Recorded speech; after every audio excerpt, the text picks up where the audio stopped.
Hi friends, காய்கறி தீர்ந்து போச்சுங்க. அதனால் காய்கறிலாம் வாங்கிட்டு கொத்தமல்லி தழை ஒரு கட்டு வாங்கிக்கிட்டு வரலான்னு பார்த்தா, அந்த ஒரு கடையில் மட்டும்தாங்க அந்த கட்டு வந்து ரூ. 5.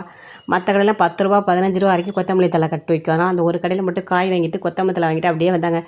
பரோட்டா கடையை பார்த்தோன்னா பிள்ளைங்களுக்கு பரோட்டா வாங்கிட்டு போகலான்னு சொல்லிட்டு பாப்பாட்ட ஃபோன் அடித்து பரோட்டா வாங்கிட்டு வரா பாப்பா வரும்போது சாப்பிட்றதுக்கு அப்படின்னு கேட்டால், பரோட்டா வாங்கிக்கிட்டு கிரில் சிக்கனும் வாங்கிட்டு வரீங்களா அப்படின்னு கேட்டுட்டாங்க. சரி என்ன பண்ணுறது, பிள்ளைங்க ஆசைப்பட்டுருச்சு அப்படின்னு சொல்லிட்டு பரோட்டா வாங்கிட்டு கிரில் சிக்கனும் வாங்கிக்கிட்டு வீட்டுக்கு வந்துட்டாங்க. ஏன்னா நாளைக்கு நான் வந்து பட்டுக்கோட்டைக்கு இப்போ போகிறேன். அங்கே பட்டுக்கோட்டை பாளையத்து மாரியம்மன் கோயிலில் திருவிழாங்க. அதனால் வருஷம் வருஷம் போயிடுறது.